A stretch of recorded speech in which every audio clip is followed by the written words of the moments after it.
Okay, good afternoon. Happy Chanuka. Yeshia Ze'el and Mishmas, Elimelech and Levi Yitzchak, Osher Shulchaim and Ephraim and Tziona, Esther Basara, William and Helen, Rachel Bas Yosef, David ben Abraham, Sida ben Chaim Pesach, Fred ben Richard, Yitzchak ben Sarah, Devorah Bas Yitzchak, Abraham ben Mordechai David, Reuben ben Shmuel, Chana Golda Bas Yisrael, Shoshana Bas Elchanan, Yeshua ben Shmuel, Chaim ben Fega, Yaakov ben Yitzchak, Mordechai Netzach ben Rivka, Chaim ben Gedalia, Zalman Leib ben Moshe, Chaim Elio ben Yosef Moshe, Amichai ben Yaakov, and Gedalia ben Tzvi Ruvain, Leila Nishmatam. Chanuka. What are we celebrating, and what are we celebrating? There was enough oil for one day, right, Chava? There was enough oil for one day. So, how many days was the miracle? 7. There was enough oil for one day, right, Abraham? So why have an 8-day yontif for a 7-day miracle? You know what I heard? Why? I know why. An extra day to eat donuts. Yesterday, the rabbi did this year, Right. and he said there was only half a amount. No, there was enough for one day, okay? So it was only a 7-day miracle. So why do we celebrate for 8 days? When there's only a 7-day miracle. So that's not a miracle. They found enough for one day. So the answer is, who says that olive oil has to burn and not vinegar? You know the story, the Gemara in Tainis tells the story, Yechiel, that one Erev Shabbat, the daughter of Chanina Mendoza, by mistake, she poured vinegar into the Shabbos candelabra instead of oil. And she was crying. So he says, don't cry, my daughter. The one who commanded oil to burn can also command vinegar to burn. And guess what? It burned, baby, burn. Wow. So one day is to celebrate the very fact that olive oil burns. Who says olive oil should burn and not vinegar? That's also an S. Everything is an S, not just what we think. So one day is dedicated to the very fact that what? That olive oil burns. Itself is a miracle. Or they found the Pach Shemen in the first place. Yeah, right. So we make the bracha, Bayom b'mahein bazman hazeh. God does miracles in those days, Gam bizman hazeh. Let's take a look at the miracles bizman hazeh. You know that the worst enemy that the Jewish people had in the 6-day war, Yom Kippur War, the biggest army was the Syrian army. They were the most vicious and the most cruel and most hateful. And right in front of our eyes, the Syrian army is destroying themselves. Syria, over 500,000 dead. I think it's a bit of victory than the Maccabees. The Maccabees had to go fight. Here the IDF doesn't have to lift a finger. Where the Syrian army, the most vicious enemy that we had, is being destroyed. They're destroying each other, 500,000 dead. ISIS and ice cream, the Syrian army, the rebels. They were the worst Jew haters, the most cruel. In front of our eyes, it's happening. I think it's a bigger miracle than what? Than there's Chanuka. With Chanuka, the Maccabees had a fight. Here, the IDF just looking back, and our worst enemy is literally destroying themselves across the Syrian border. Another great miracle, B'yomei Mizman Hazeh. In 1977, Yosef Begun, you know where he celebrated Chanuka? In the Gulag, in a dungeon. And this year, where is he? That's why he lit the Chanuka candles in 1977. Yosef Begun, the great hero, lit the Chanuka candles in a dungeon in the Gulag in Syria. Where did he light Chanuka candles this year? In the Kremlin. The Kremlin invited him. Is that not a Chanuka miracle? Wow. The Kremlin, the symbol of evil. Does he live here now? I don't know where he lives, but he's invited by the Kremlin with Putin and the chief Rabbi Lazarus of Russia to light the Chanuka candles in the Kremlin. Now, isn't that an S Chanuka? Wait, who are you talking about? Yosef Begun. Who's that? The great refusnik. In 1977, he was in the dungeon in the Gulag, and now he's lighting candles invited by the Putin government to light candle. I think that's a great Chanuka miracle all by itself, that we don't even realize it. But let's go to the topic today. Today we're speaking about Chanuka, does it shed light in a Jewish state in 48? Now, the message of Chanuka is that God waits for us to make the first move. If the Maccabees would not have made the first move, then God would not have helped us. Only after the Maccabees began to fight the war against all odds, then did God do the miracle. Hashem helps those who help themselves. Only when we do our best will God do the rest. That's what it is. You see that? Yeah. The Maccabees never have so many owed so much to so few. Should I repeat that, Connie? Yes. Never have so many owed so much to so few. The Maccabees, right? Now, the next Chanuka, it's just incredible. The Jerusalem Post on Friday, December 16th, had a headline. President Obama had a Chanuka party in the White House a week early. And he said, and I quote, the spirit of Chanuka inspired America's founders over 200 years ago. I'm quoting Obama.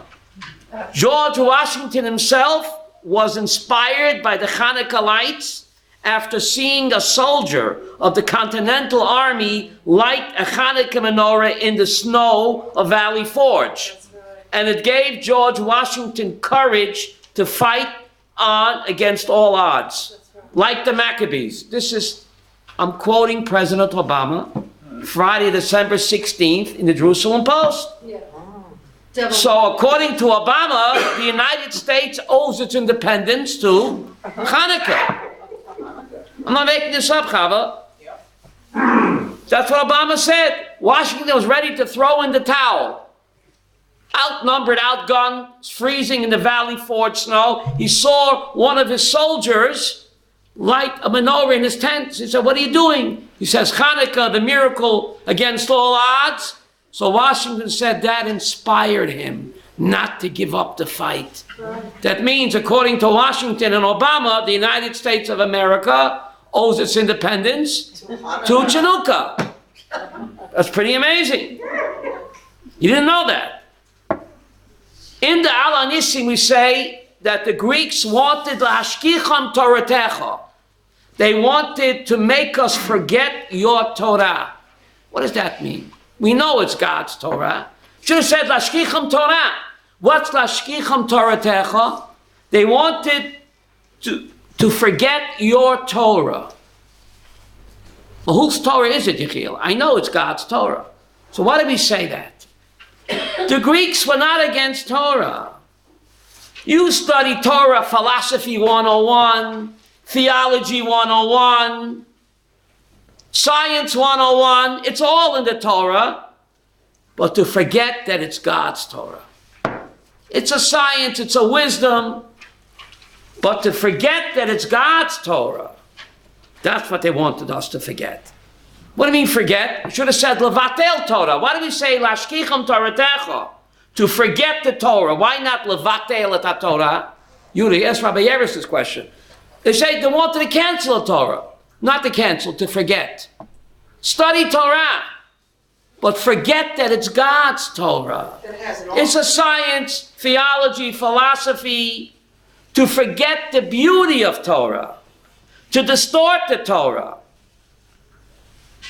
That's what they want you to forget. That derech eretz kadmon Torah. To forget, study Torah, but forget that menschlichkeit and derech eretz comes before the Torah. That's what they wanted you to forget. Yes? And they wanted us to forget to give credit to forget what is due. So let's take a look at our sheets now. Chanuka is the secular state of Israel a mitzvah. Say what? Chanuka will prove that the secular state of Israel is a mitzvah. If you look at the top of your page, God tells us in Pashat Yitro, Tiyuli mamlechet kohanim v'go kadosh. You shall be for me mamlechet kohanim. What does that mean?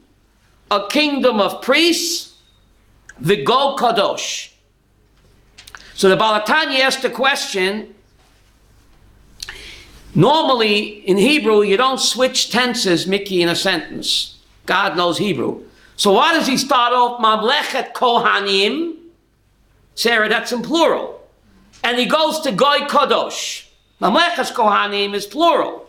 Go Kadosh is what?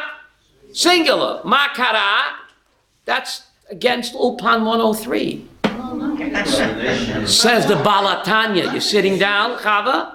Mamlechet singular. Mamlechet Kohanim, don't mix me up. Kohanim is plural. Goy Kadosh is what? Singular.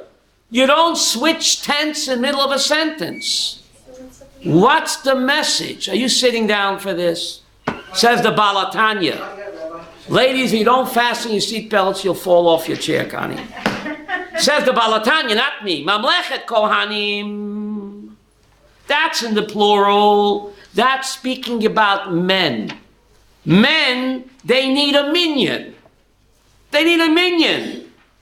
They need the props of talus and tefillin to get the kedusha, the kahuna. Goy kadosh. Why is that the singular, Barry? Beryl, Goy kadosh is the lady. The lady doesn't need a minion. She don't need the props of Goy kadosh is the singular. Says the Balatanya, that is speaking to the woman. She's on her own. She doesn't need the Kohanim, the minion, the props. She gets Kedusha on her own, and therefore Goy Kadosh is in the singular, Mamlechas Kohanim is what? The plural. And the Balatanya goes further with this. He says, in a Jewish marriage, what does the Chassan say to the Kala? Harei at mukudeshet li. My Kedusha can only come through you. And more than that, he puts the at before li. Yiddish Sarah, Balatanya, not me. Harei at mikudeshet li. What does that mean? You come before li. What does li mean? Me. In a Jewish wedding, the husband has to put the wife first. Harei at.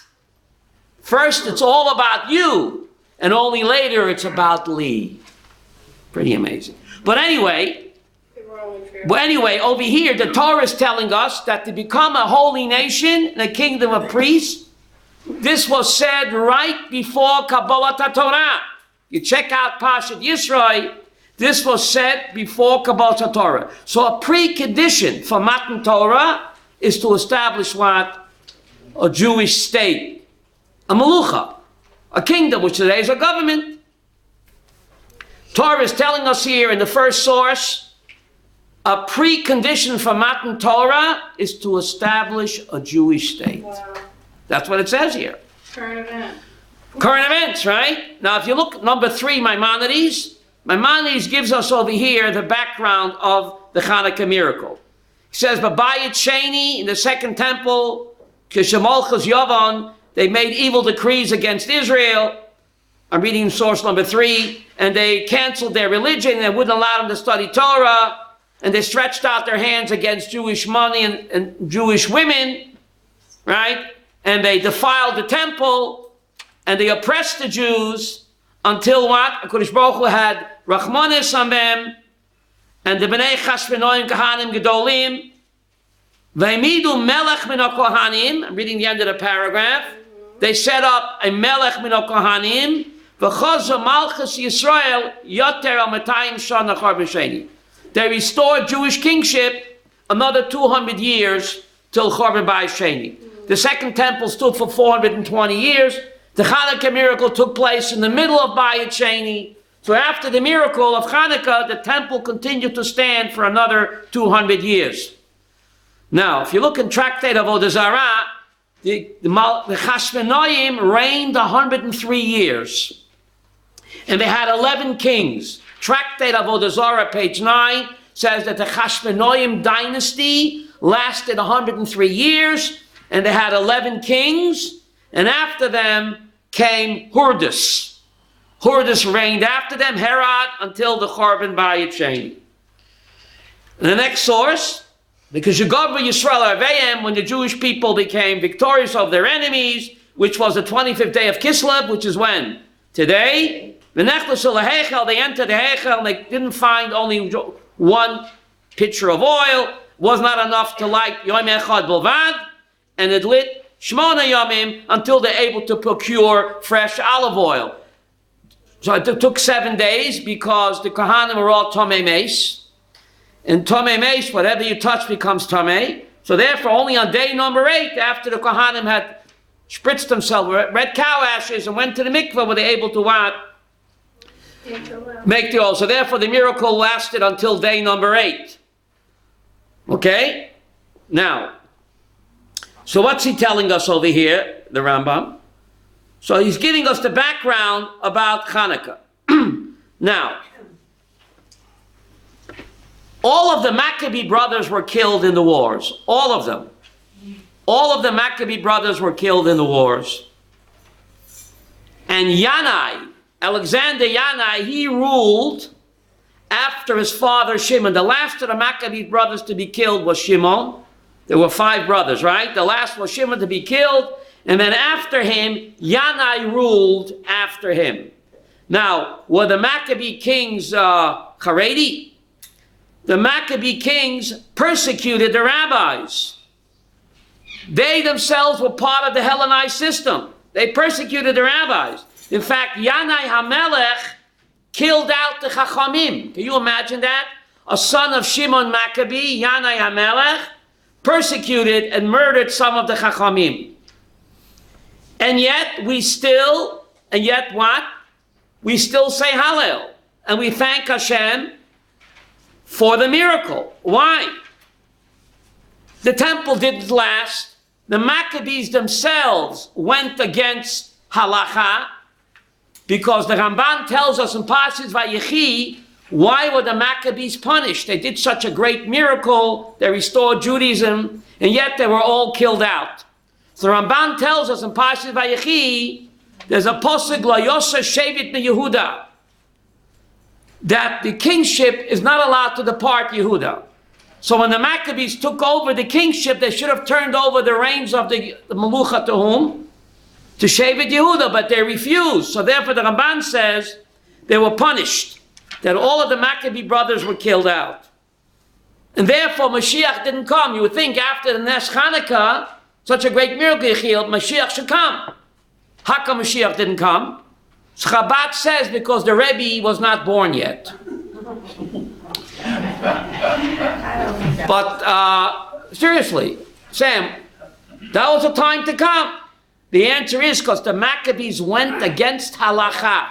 They had no right to retain kingship and set up 11 kings for the Maccabees. Says the Ramban in Parshas Vayechi, they went against the rule where kings can only come from Yehuda. Therefore, they were punished. They were killed out. Therefore, Mashiach did not come. And yet, we continue to what? To say Hallel. Why do you continue to say Hallel?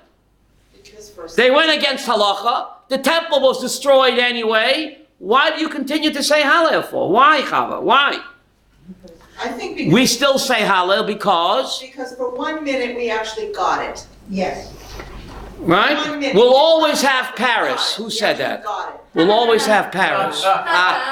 Don't you get it? We still say Hallel and thank Hashem for each and every step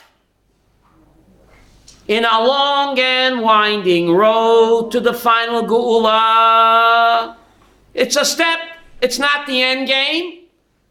The Maccabees restored Jewish sovereignty, even though they went against halacha, and their children became Hellenized kings who persecuted the Chachamim. Yet, we still say Hallel. The Hellenized, the Maccabee kids, their children, they were Hellenized. Af al pi kain, we still celebrate the miracle, and we still say what?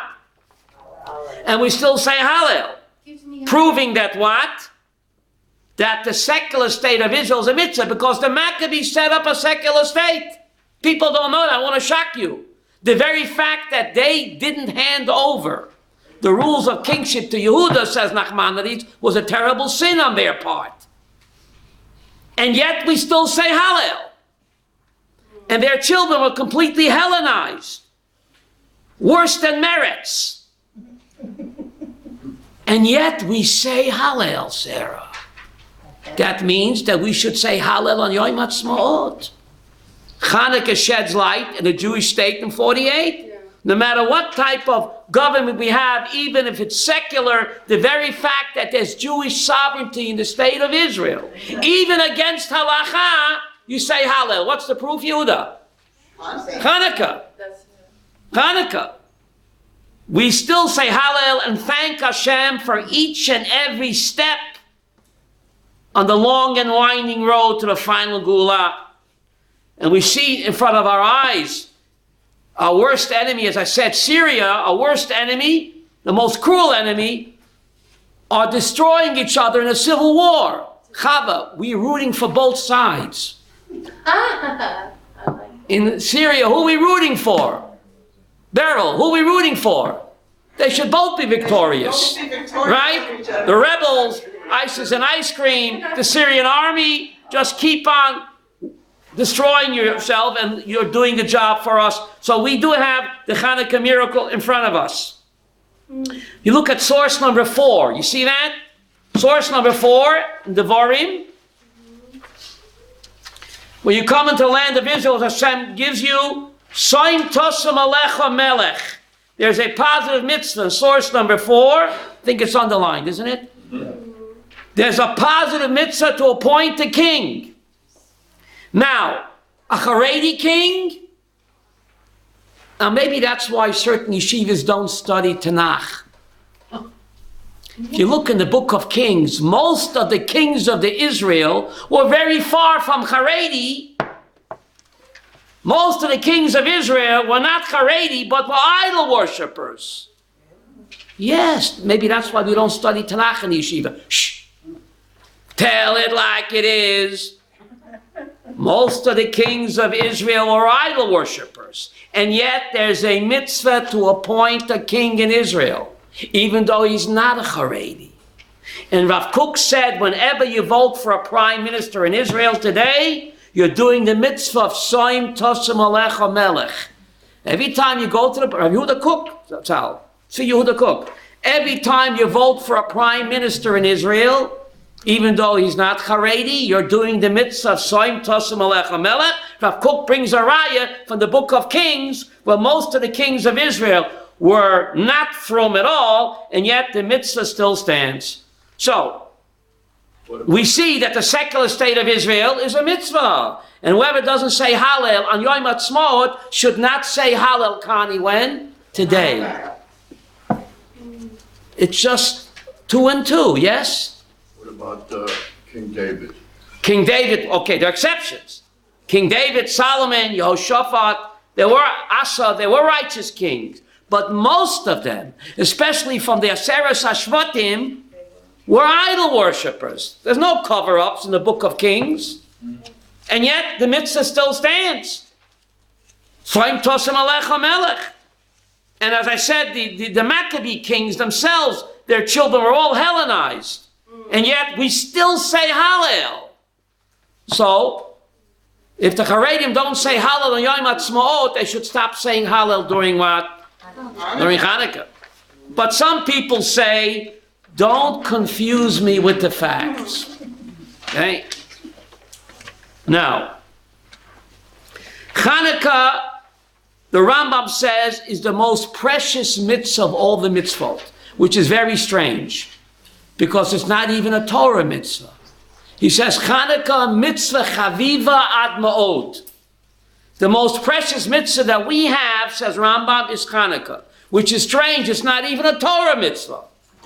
It's not a Torah. It's only a mitzvah d'Rabbanan. So why is it the most precious mitzvah we have? He doesn't say why. He just says so. It's a good thing he doesn't say why, Chava. Otherwise, I'd be unemployed. So I'm going to tell you why. Why Hanukkah's mitzvah chaviva ad ma'od. Please hear me well. The only yontiv miracle that we have that took place in Israel is what? Where did Purim take place? Persia, right? Tehran. Where did Pesach take place? Cairo. That's right. Where did Sukkot take place? In the Midbar Sinai. Where did Matan Torah take place? Midbar Sinai. The only Chag, miracle, that took place in Israel is Chanuka. Hanukkah. In my humble opinion, that's why Rambam calls it what? Mitzvah Chaviva Ad Ma'od. What about the Kedas Yitzchak? That took place. Yeah, but there's no Yontiv, David. Yontiv. I'm talking about Yontiv. No Yontiv miracle that we have that took place in Israel. Hanukkah, Sukkot, Matan Torah, Pesach, Purim, all the holidays. Yom Kippur, Matan Torah is all outside of Israel. The only Yontif miracle that we have that took place here is Hanukkah. And in my humble opinion, that's why Rambam calls it what? The most precious mitzvah we have. And let me tell you, we know that Pashas Miketz always falls on Hanukkah. So what's the connection between Pashas Miketz and Hanukkah? If you look, you won't find it. But this morning, we found it. In the Asper Yeshiva, I got a telegram. Or maybe an SMS, I'm not joking. What's the connection? The Miketz always comes out on Hanukkah. And we said Hanukkah is the most precious mitzvah because it's the only mitzvah, yontiv, miracle that took place here. Where do you find, what's the word, an allusion to that? Allusion? Allusion?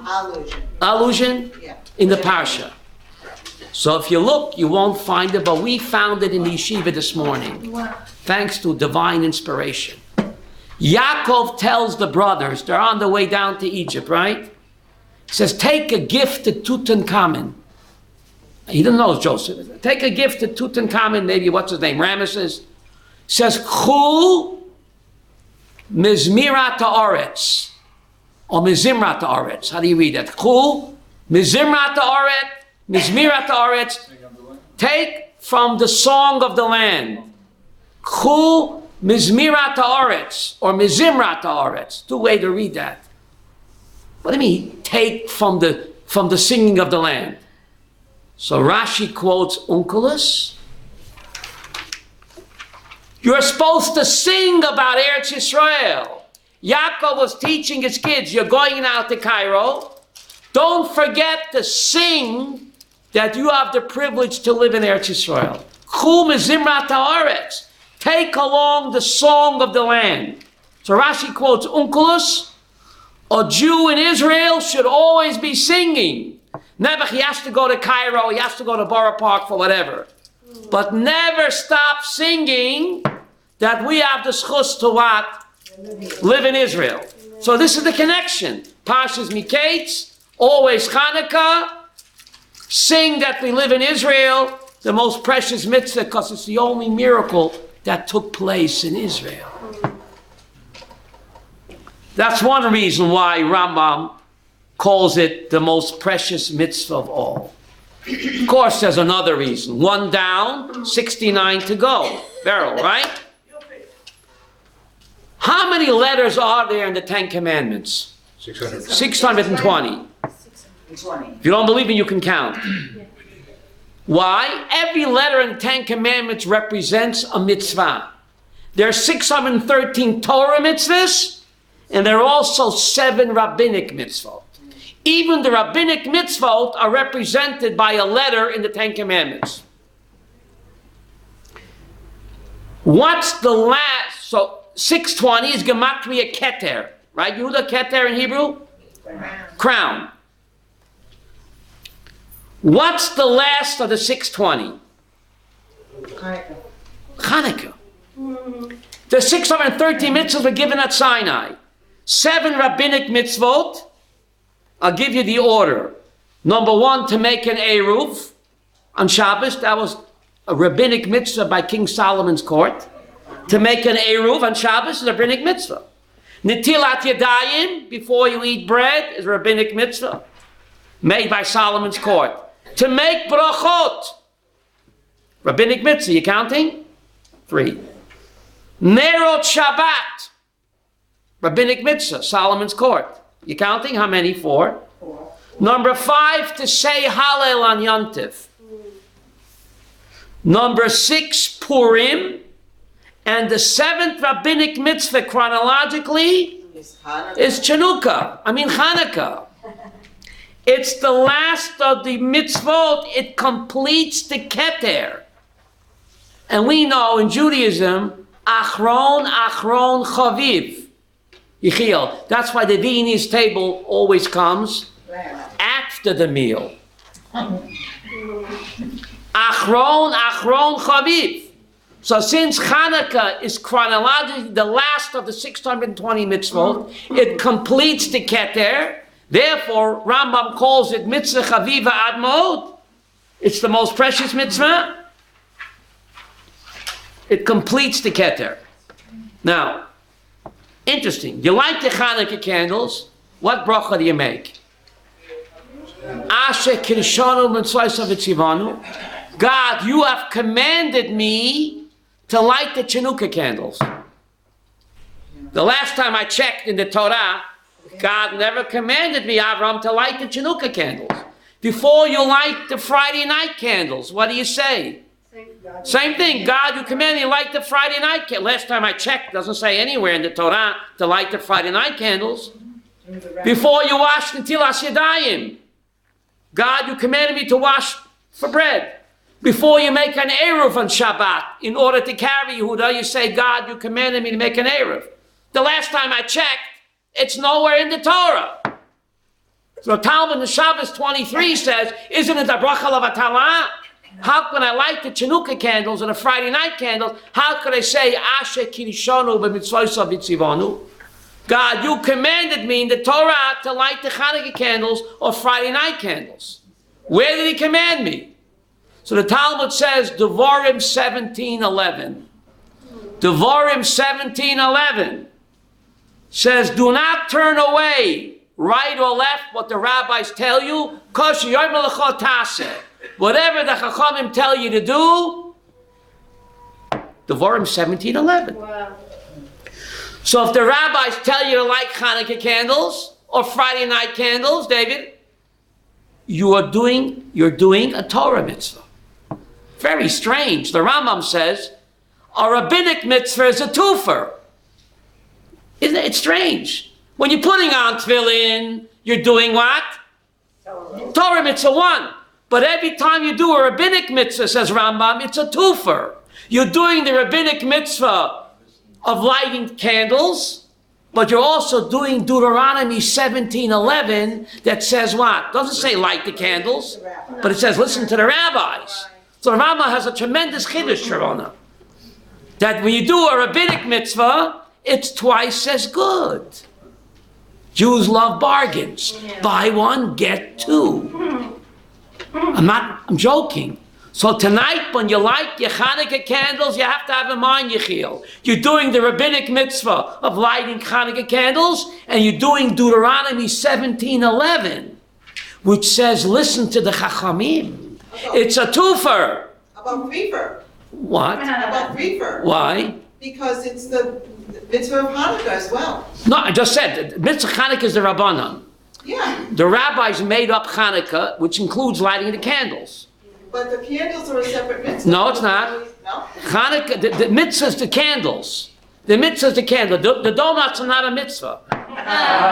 And even the latkes are not a mitzvah. Oh, you can't say. Chanoch, I hate to burst your bubble, but even the latkes is not a mitzvah. Right? The mitzvah is to light the candles. That's rabbinic. But it's a Torah mitzvah to listen to the Chachamim. Now, you know why you're supposed to eat the latkes and the donuts? It's made with a lot of oil. So it'll give you heartburn for 8 days. So you remember the miracle of the 8 days. You have to take a lot of Tums with it. For the heartburn, get it? Sweet potatoes. Sweet potatoes. Now, another reason why Chanukah is mitzvah chaviva ad ma'od. We have to go in. Rambam doesn't say why. Good thing he doesn't say why, otherwise I wouldn't be here. He just says it's the most precious mitzvah of all. They only found one little pitcher of oil that was not contaminated, right? Who says contaminated oil is no good for the menorah? The last time I checked the good book, Yechiel, doesn't say anywhere that the oil has to be tahor. Avram doesn't say anywhere in the Torah Shebiktav. Doesn't say anywhere that the oil, if it's touched by a pagan, it's defiled. It doesn't say that it's not good. Where do we know that the oil has to be tahor? It can't be defiled. That's only Torah Shebal Peh. It's only the oral Torah. Nowhere in the written Torah does it say you can't use defiled oil. The written Torah, Connie, says just do it. Doesn't say what type of oil. It's the oral Torah says that the oil has to be tahor. If it's touched by someone contaminated, tummy. That's the oral Torah. And we know of the two Torahs, which is more precious to God? The oral. How do I know? Yishalmi Peah. Chapter 4 says. Now, please hear me well. I'm going to make a tushtel here. How do you say tushtel in Yiddish? Connection. Yishalmi Peah, this is my chidush. I think you can take it to the bank, Yochanan. Shalmi Peah says, Torah shel Peh yote chaviv. Torah shebiksav. Torah shel Peh is more beloved and more precious to God than Torah shebiktav. Why? I'll tell you why. I'm glad you asked me that. The Torah shebiksav is written on animal skin. The Torah shel Peh, I've got you under my skin. Chanoch, where's the oral Torah written? Under my skin. The written Torah is written on animal skin. My skin is more precious than animal skin.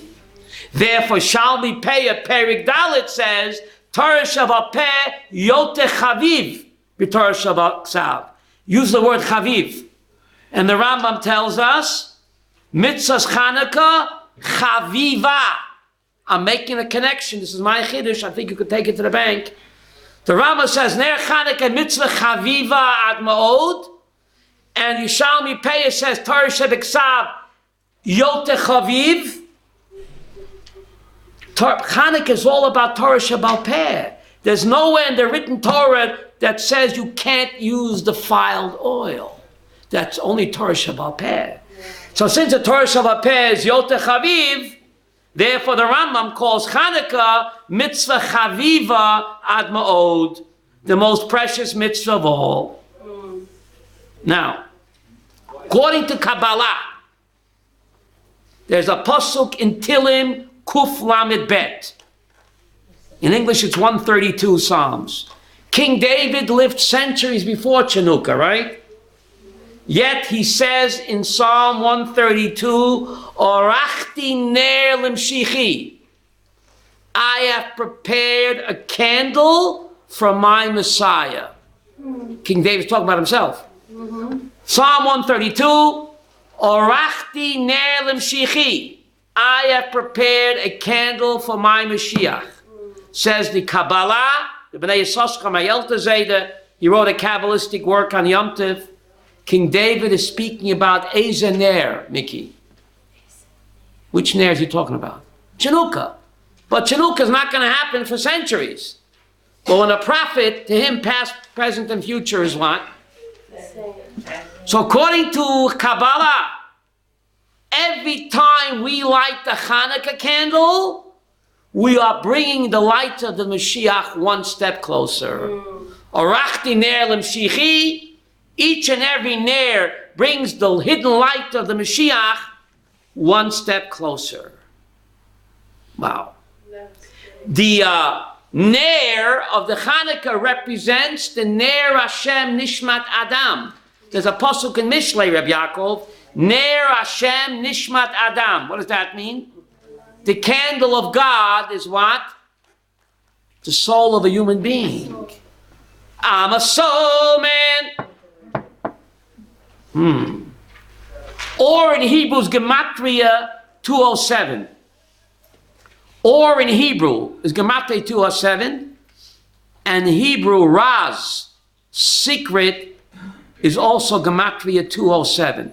Aleph Vav Reish or Gematria 207. Secret in Hebrew Raz is Gematria 207. The secret of the Hanukkah candle is that every one of us is what? A candle of God. Every one of us is a candle of God.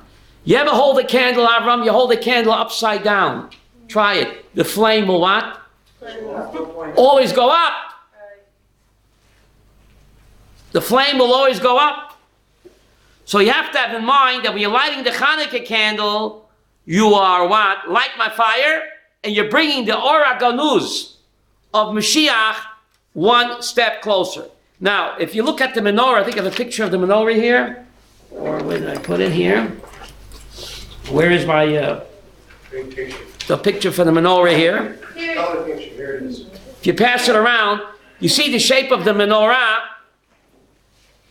It's not like you see in the Mochel HaMikdash. According to the Rambam and according to the Rashi, it was by Alachson. Alachson means, Mickey, not curved, it means what? Slanted. It's not Chabad, it's Rashi and Rambam. They lived before Chabad. You see the picture of it, Connie? The menorah was slanted. Why was it slanted? So, Pi Kabbalah, the menorah looked like the Eitz HaChaim in Gan Eden. The tree of life in Gan Eden, the menorah was supposed to represent the Eitz HaChaim in Gan Eden. The tree of life in Gan Eden, the menorah in a slant represents that tree, the Eitz HaChaim. What you see in the Temple Institute, curved, that's not the way it was. The question is, the Arch of Titus has it that way. Who are you going to believe, Titus or the Rambam? Titus came first. So the Rav Kook says, and not a problem, Rav Kook says that what they have, the Arch of Titus, that was not taken from the temple. No. Around the temple, there were mansions of Kohanim. Mansions, Kohanim, you're finding even ruins today. In those days, you had no chandelier. How would you have light? A menorah. But they purposely made it curved, so it has to be different than the temple. You hear this? You're not allowed to duplicate any temple vessels. Rav Kook's chidush is that what the Romans took was actually one of the mansions surrounding the temple, from a Kohen Gadol's mansion who lived there, and it was purposely curved because in the temple it was on a slant, and you're not permitted to duplicate any temple vessel. It's not kavod. So what they looted was actually from a house of a Kohen Gadol. This is Rav Kook's explanation of the Arch of Titus. So, anyway, what's the message? Please hear me. God made the miraculous pitcher of oil.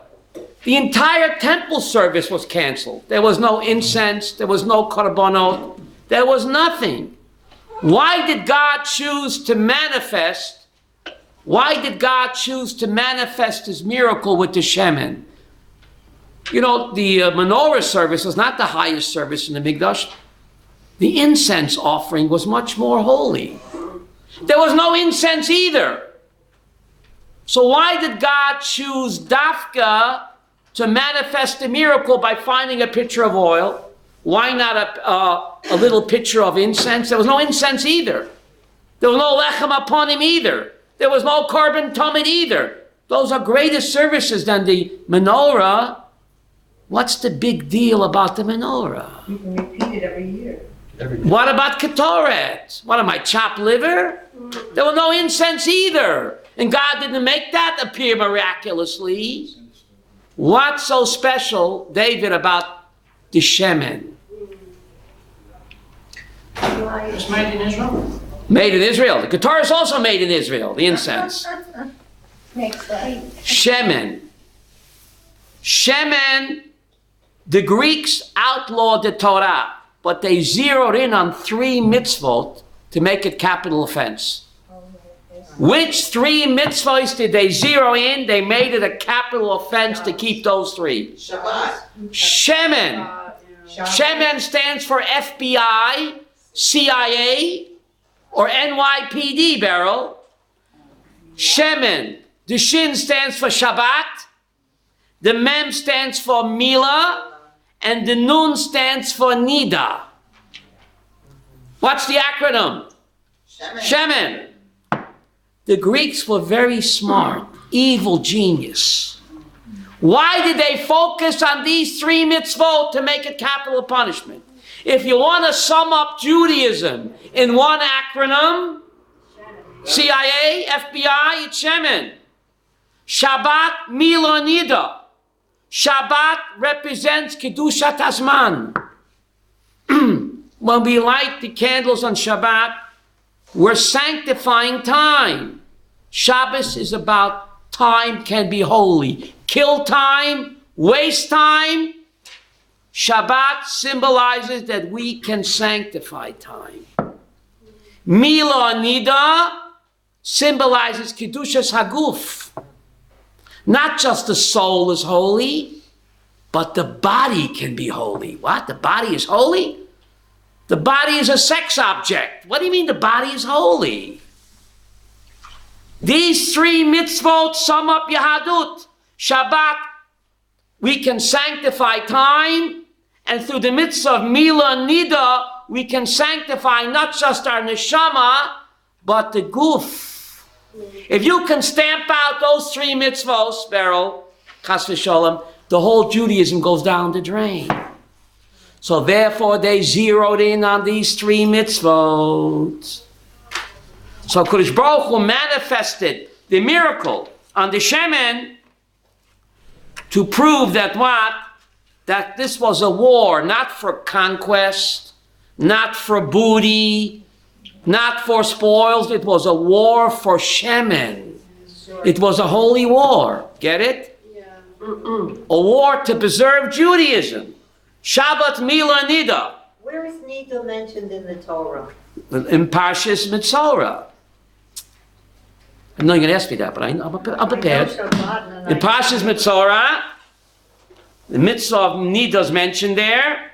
Tazriya Mitzorah. That's right. So through Mila Nida, through Mila, the man sanctifies his body, and through the mitzvah of Nida, the woman sanctifies her body. I'm not a sex object. My body can be as holy as my soul. The Greeks had to stamp that out. So this is a war for Shemen, and the Maccabees won the war, even though they went off the derech. I hate to burst your bubble, Yechiel. They went off the derech. They had no right to keep the kingship, says the Ramban. They went against the Torah. It says in Pas Vechi, Lo Yosa Shevit ben Yehuda. The rulership is not allowed to depart from Yehuda. They should have handed over the reins of kingship to Yehuda. They refused, and they were punished that all the brothers got killed out, and their kids became Hellenized. Far from being Haredi, and yet we still say Hallel. And we still celebrate the victory, that there is Jewish sovereignty in Israel, even though they're secular. It's amazing. If you don't say Hallel on Yom Ha'atzmaut, you should not say Hallel during Chanukah. I just showed it to you. But some people say, Yochanan, don't confuse me with the facts. My mind is made up. But those are the facts. Those are the facts. But they were Haredi, and if they didn't... They were Haredi, but they weren't Haredi. They didn't hand over... The Jews were Hellenized already. They were not... But they should have, if the Maccabees would have handed over the kingship to whom? Yehuda. Mashiach would have been here 2,200 years ago. Should I repeat that, Rabbi Abraham? Go ahead. If the Maccabees would have handed over the kingship to Yehuda, The tribe of Yehuda. the Ramban says, it's not me, there would be no Holocaust. Whoa. There would be no Holocaust because Mashiach would have come then. That means no Charbon Bayit Sheni. The temple was destroyed 260 years after the Hanukkah miracle. There would be no destruction. But no. They have free will. They didn't want to give up the reins of power. They held on, bringing themselves to be what? Punished. And the Jewish people still suffering. And yet we still say Hallel. Yehuda, that's the paradox. They went against halacha. Their sons were Hellenized. And we still say Hallel. It's a Pele. Even after the Chorban Beis HaMikdash, we're still saying Hallel. Why? Because we appreciate each and every step on the long and winding road to the final Geula. It's a process. Despite the Hellenists and the J Streeters, God is spinning the dreidel. Please hear me, Connie. God is spinning the dreidel. It's unbelievable. Where does this Trump guy come from? From nowhere. The whole thing was a joke. When he started his campaign, he himself, David, said it's a joke. God is spinning the dreidel. It's unbelievable. Ivanka Trump is going to kasher the kitchens in the White House. It's not a joke. You can read it. She's bringing a Chabad Mashgiach. They're going to kasher all the kitchens in the White House. Obama is going to have a heart attack. She's going to light Friday night candles in the White House. Chava, is God spinning the dreidel or what? It's just unbelievable. And Jerusalem will be our capital. Right? And Jerusalem, the eternal capital, right? It's on the YouTube. No, it wasn't. It's on the YouTube. You better be careful before you run for president. Trump himself donated $10,000 to the Bethel settlement. That's right. He released his tax returns. $10,000 check to the settlements. J Street had a heart attack. So we survived the Hellenists, we'll survive J Street. That's right. Despite all of the self-hating Jews, we're on the road to Geula. It can't be stopped. It can't be stopped. We always have this Jewish psychosis of self-hating Jews. Yeah, we do. It didn't stop the Geula in Mitzrayim. You had Datan ve'Aviram, those self-hating Jews. They were J Street before J Street, Datan ve'Aviram. That didn't prevent the first Geula, and it will not prevent the final Geula either. We have to hang in there, and we know that we're going to win. Chanukah Sameach. Thursday at 2 o'clock, we have a Shir Chanukah current events. Thursday at 2. Thank you.